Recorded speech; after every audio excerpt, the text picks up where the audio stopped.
Jasmine, I just want you to tell us about your story, your journey of how you got here. Just tell us everything, whatever you want to tell us. All right, well, we could go back to 2021. I actually signed up to come to Anytime Fitness. I was at Planet Fitness first. It was too far away. This was right around the corner. So I decided, hey, let's come here. I was trying to get in shape for my wedding. Lost a whole bunch of weight, got married. So now I'm going to fast track a little bit. Found out my mom had cancer. Um, a month after I got married. I stopped coming to the gym for a while because I became her caregiver. Sorry. You're okay.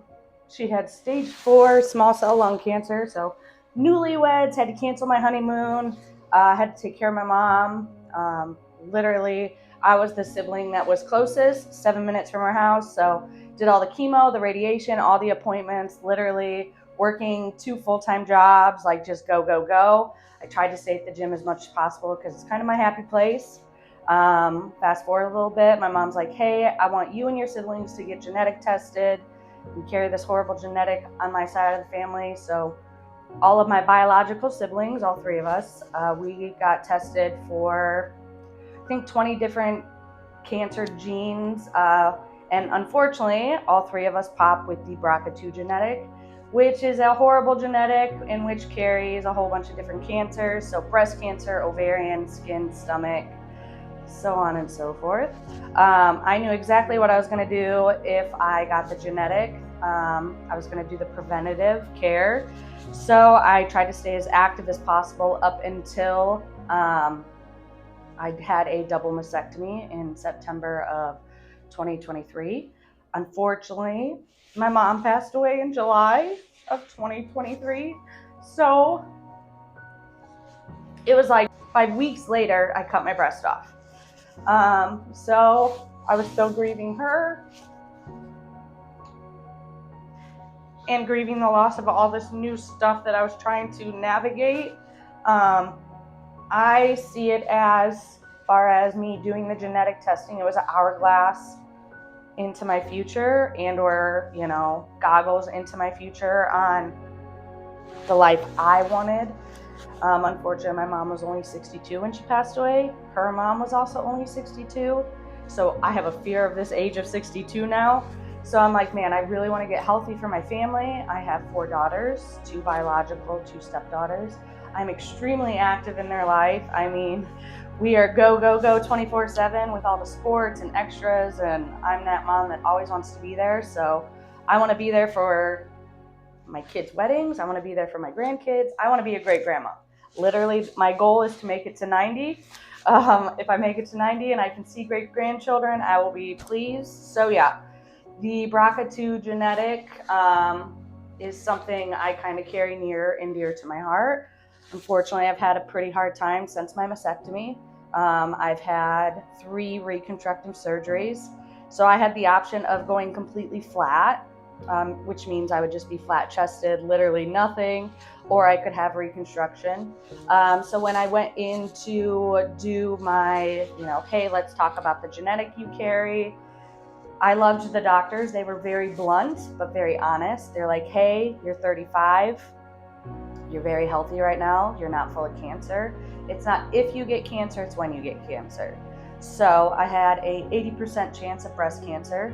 And there's all these steps and stages in which I had to take. So first I had to remove my breast, and then decide if I wanted reconstruction or if I wanted to go flat. Literally 10 minutes before my mastectomy and reconstruction, I was like, I want to go flat.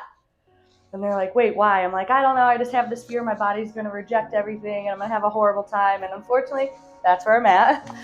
I didn't go flat. I decided to do reconstruction and my body just has not taken to it super well. So my first reconstruction completely failed after 8 weeks. 6 weeks I got discharged. Into week 8, the mesh broke down and the implants fell into my armpit.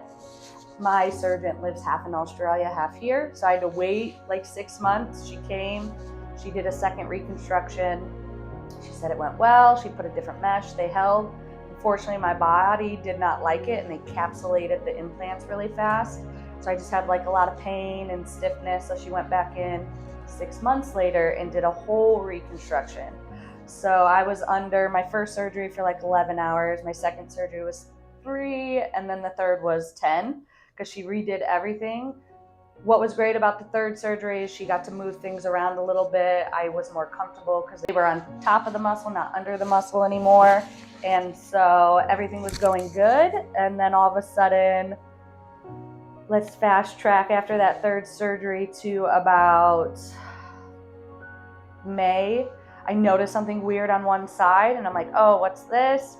Fearing, the worst, because, that's what you do when you carry this genetic. You have a little pain or you have a little cramp and you're like, oh my God, it's cancer. Unfortunately, my implant flipped. So that's what I'm dealing with right now is a flipped implant on one side. It is stretching the skin so badly that they actually have to remove it tomorrow. Take it out, make me kind of flat on that side so my skin can heal. And hopefully in November, so 5 weeks after tomorrow, I can go in and she can reconstruct that back, put the implant back in, the skin's healthy, kind of tuck it a little bit. Unfortunately, when you have a mastectomy, they literally take everything, all the skin, all the tissue.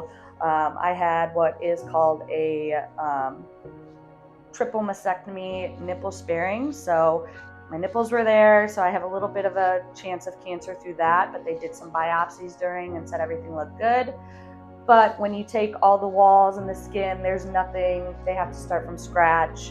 It's like Picasso. So unfortunately, there was enough room to where it just stretched a little bit and it flipped. So that's what I'm dealing with right now. My biggest goal when I got discharged in January after my third surgery was to just get healthy physically, emotionally, mentally. Like I said, after losing my mom, my brain was just horrible. I went in all the dark places while still grieving her. I was mad that I had to go through all these surgeries. I'm still kind of mad. I don't regret my decision whatsoever. I actually kind of am like, man, my body is strong. I'm strong. I try to remind myself that everybody has their battles. So in January when I got discharged, I was like, I'm going back to the gym.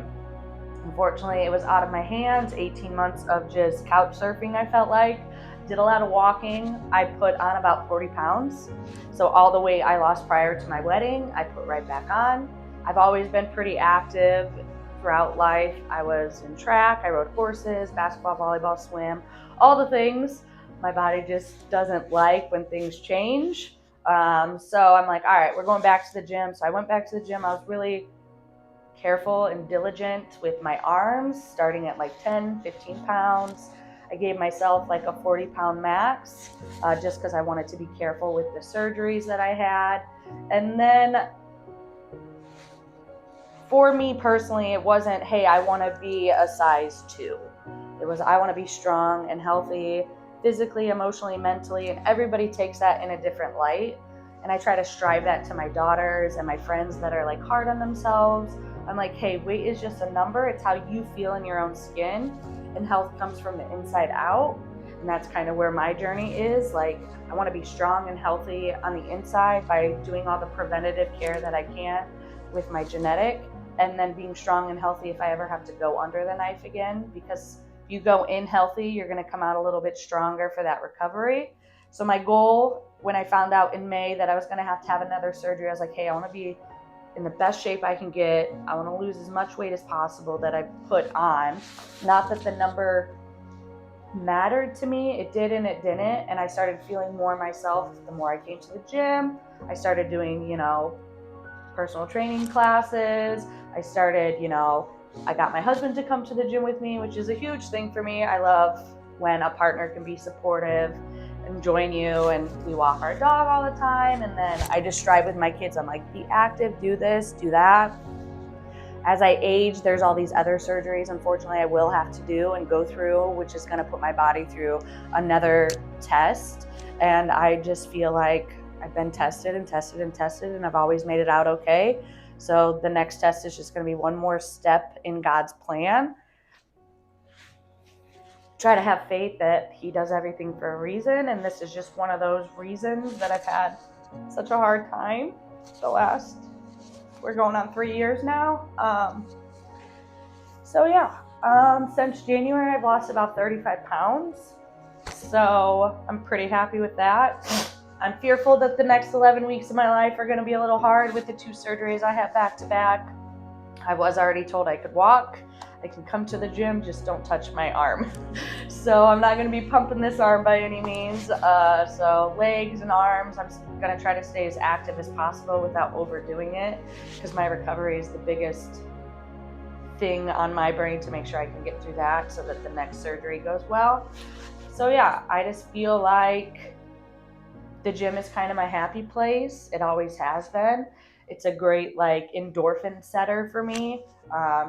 Whenever I'm having a hard time, it's like, I used to be a huge runner. I used to sprint, and now it's more long distance. But with the surgeries, it's been kind of hard. So I'm like, all right, I'm going to get on the Stairmaster for 45 minutes. And then I had my stepdaughter like, that's all you did? I was like, I want to see you do it. You know, like you do it at an 8 for 45 minutes or for an hour, and you tell me how you feel. And my husband's like, you're crazy. Why do you do that? I'm like, it's like running. It's just like, it's making my body like do something I'm not used to. So yeah, that's where I'm at. So with someone who struggles with mindset, what would you say to them? Like, how did you find that place in your mind? So unfortunately, I grew up in a generation where so many people base their lives on looks and size and this and that. And as we age, things become more of a priority for X, Y, and Z. And I've just come to the realization as I've aged that you have to do what's best for you, regardless of what anyone thinks, what anyone says. Like, take the negativity as okay, and then make it into something powerful. So when people are being hard on you, or you're having a hard time with yourself or your self-image, you take that in and you just strive. You're like, all right, what can I do to be better? What do I want, or how do I want to leave my legacy behind? Even at a young age, like, people can look up to you and be like, oh my God, you're like the strongest person I've ever seen. You've been through X, Y, and Z. Everybody has that story, and everybody has gone through something in their life. It's just how you come out at the end. How do you feel about yourself, or how does your story show someone else, you can do it too. You're not alone, kind of thing. What would you say to someone who's really struggling to get themselves to the gym or to stick with something? It's always super hard in the beginning.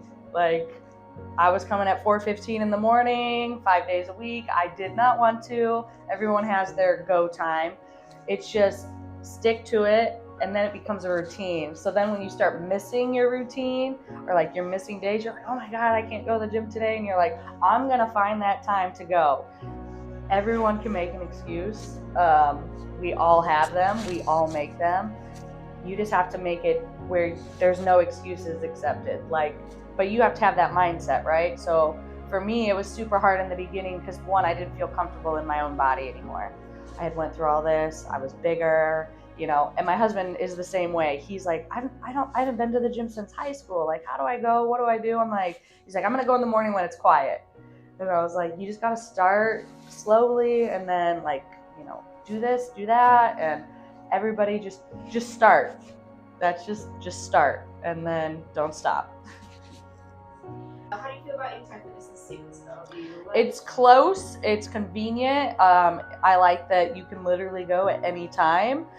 Everybody, like I said, everybody has an hour in which works for them. So find what works for your schedule and what you're looking to do at the gym, because sometimes it's busier than other times. So it's like, this time you're going to be able to use the whole gym. At this time you might only be able to do X, Y, and Z, but there's a vast variety of things that you can do here. So I think it caters to everybody's needs. You just have to find what your need is. So, yeah. Thank you, Jasmine. You're welcome.